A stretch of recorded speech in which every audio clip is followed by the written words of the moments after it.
in that house? شنو؟ ها؟ شنو؟ Any soldiers left in that house? لا وين في جنب جواب في جنب Yeah, there's one. I'd like to start this video off right by giving credit where credit is due. The gentleman bending over in the photo here is a combat cameraman.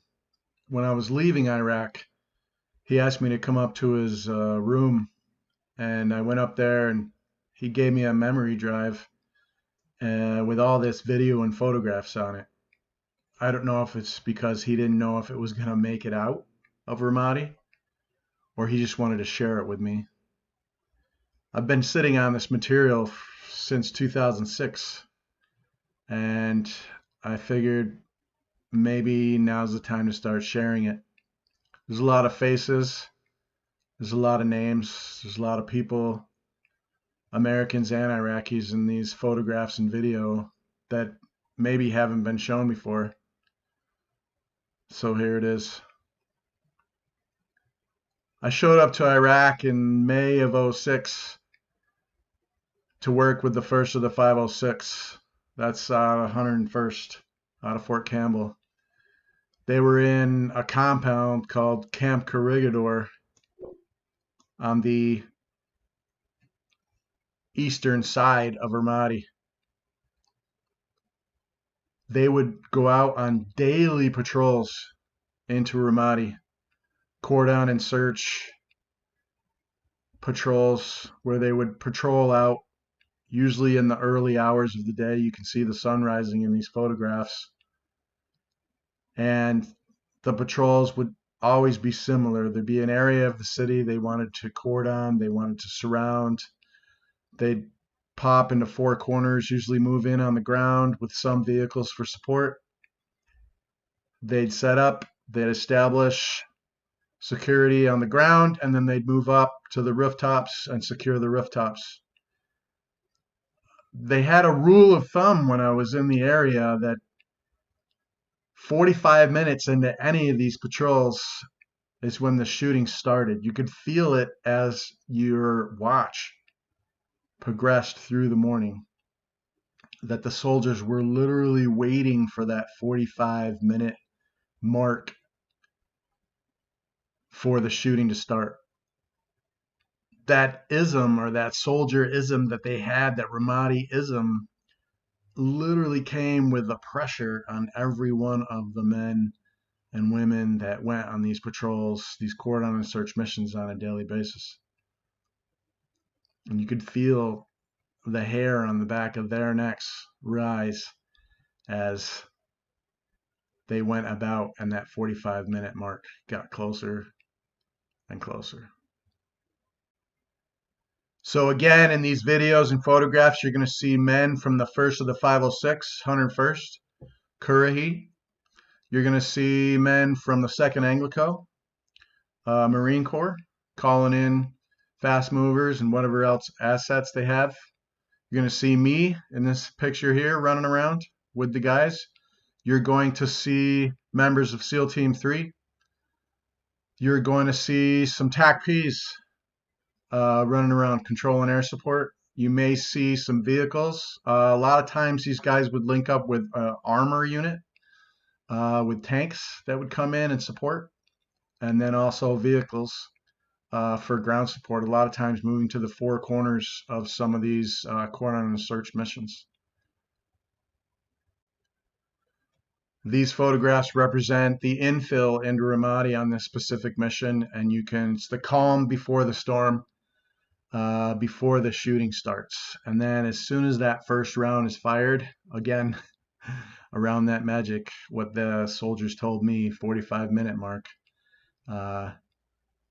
that's when it started getting fun. And lastly, I want you to remember that this is every day for a year for the 101st.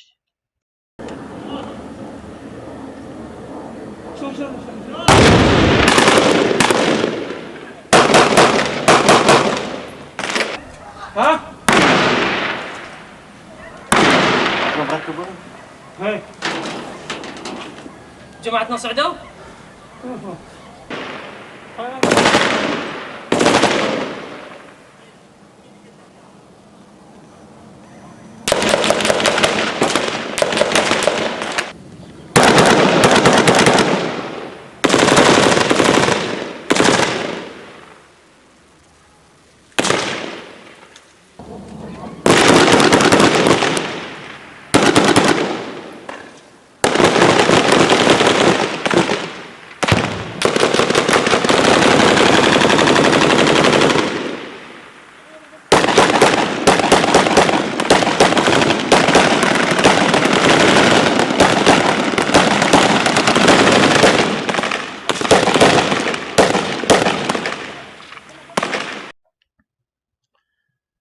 moving with the leadership of whatever company had the mission that day, the TACP's, SEAL Team 3's leader, you started to get your intel as it came in. The enemy's movements. We're seeing movements in this corner, in this direction, even before the shooting would start on a daily basis.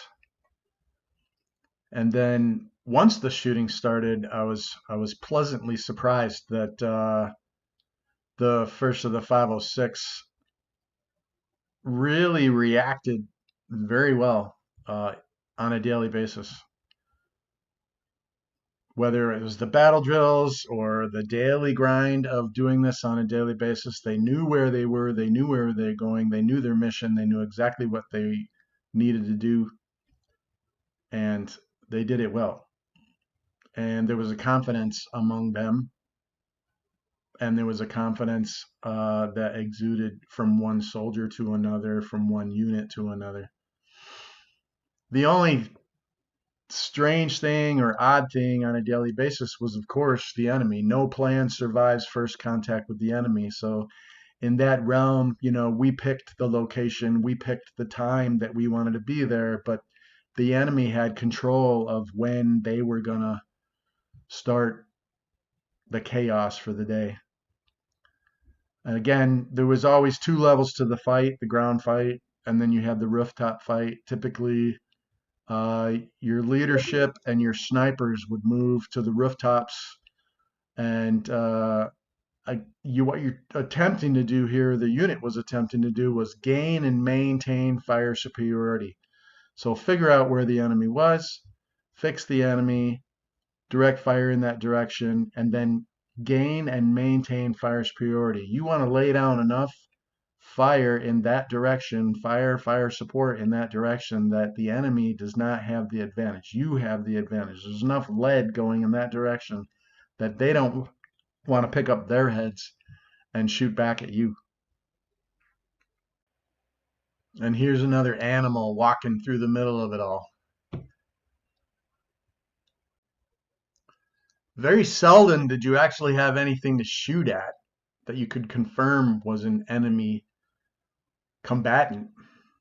We use the term MAM, or military age male. It was during this time frame that it came down through the chain of command. We weren't allowed to use the term MAM anymore. But a lot of times you were shooting at either muzzle flashes, or an RPG would come from that direction and zoom over your head and explode behind you, and you would return fire in the direction that the RPG came from. You might not even see the person that fired the RPG.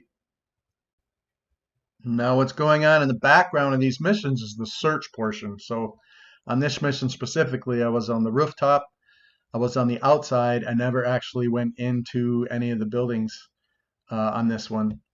And for me, as a lone SF guy, moving around on the battlefield, it was very comforting to have the Anglico guys. I moved around a lot. My battle buddy was actually a Navy corpsman, and we just watched each other's backs. You know, you had your guy to your left and your right, and you moved out and you did what you were supposed to do. And again, this is May-June timeframe Ramadi. This is the take back of the Anbar province with General Petraeus. And everything was flowing in the direction of Ramadi, which is the center, one of the centers of the Anbar province. And you'll see that the Iraqis are mixed in with the American soldiers at all levels, and at every unit.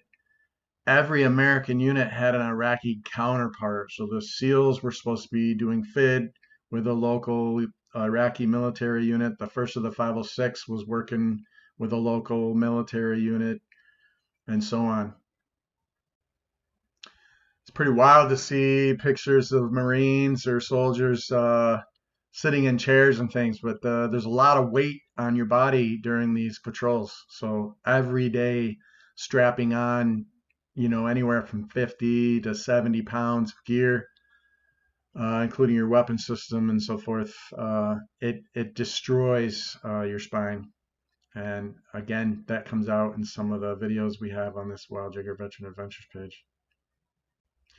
Once the search portion of the mission is over, the unit starts to get ready to stage and move back. So break down and move back through the village, back the way they came, back to their consolidation area, get a head count, and then move back to Camp Corregidor.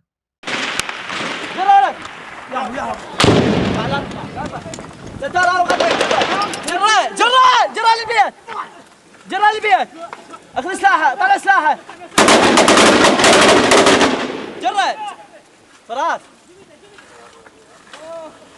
اركب سحبه ومنك فراس يلا يلا يلا سحبه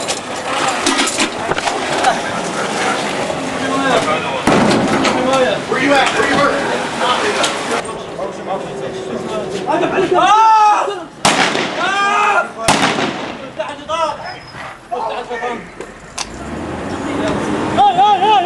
No, we're good. عيدي فرح مسيح.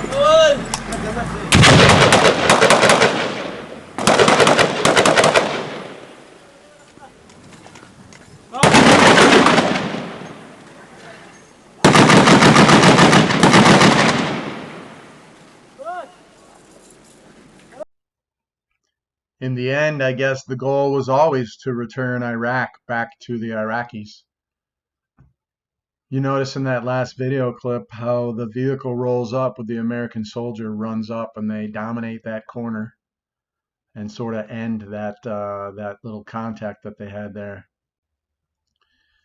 The quotations orderly withdrawal post-mission, post-cordon and search on a daily basis really depended on the enemy situation. Was the firefight for that day over? Were we in a break contact mode where the firefight was still taking place? And then on the other hand, there were several times where we were actually pursued by the enemy. They might be a block behind us and we would have fast movers reporting that there were enemy combatants following us as we were breaking down and moving back a block. The enemy would refill in on that same block that we just left. Combat is controlled chaos. So it's up to the leadership at all levels to try to mitigate that chaos.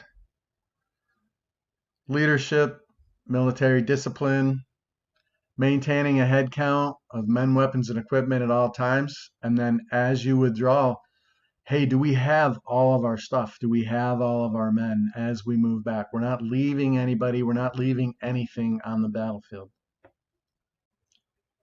On top of that, you've got to consider there are possible casualties. And that's not always from firearms. I've been in situations where we had a heat cat on top of the roof. And now we've got to get this young Marine off the rooftop. He's out, cold, and we've got to carry that guy back. The wild part about having a combat cameraman running around with you is you have all these images and video that I got to take home. Not everybody. Obviously, those 506, first of the 506 and Angleco guys may not have had any of this stuff. There's an image right in here. I remember there was an insurance company or something, and they had used one of these images with the 3 different colored smokes in the background. And I remember flipping through a publication and seeing that photo. I'm sitting in an office somewhere waiting, and I just picked up a magazine, and there's this photograph that was taken on a mission that I was on in Ramadi, Iraq, in some magazine, in some waiting room. That's some veteran stuff right there. So this is video 1 of a few videos I'll put together. Stay tuned in to the Wild Jaeger Veteran Adventures YouTube page for our next one.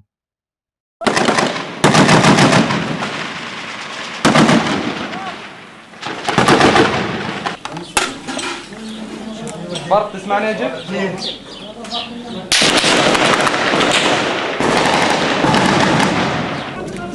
ملك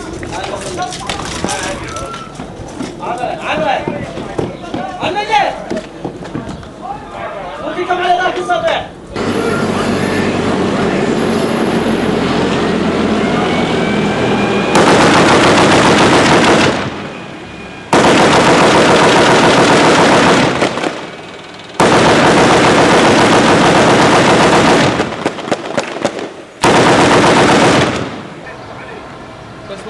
تعال ارفع لي راسك انت منها. انت شوفك من الازمه المهند راح يطلب لك منها. دروني من جهتك. بدك تساعدني. الاثنين يلتقطون منك.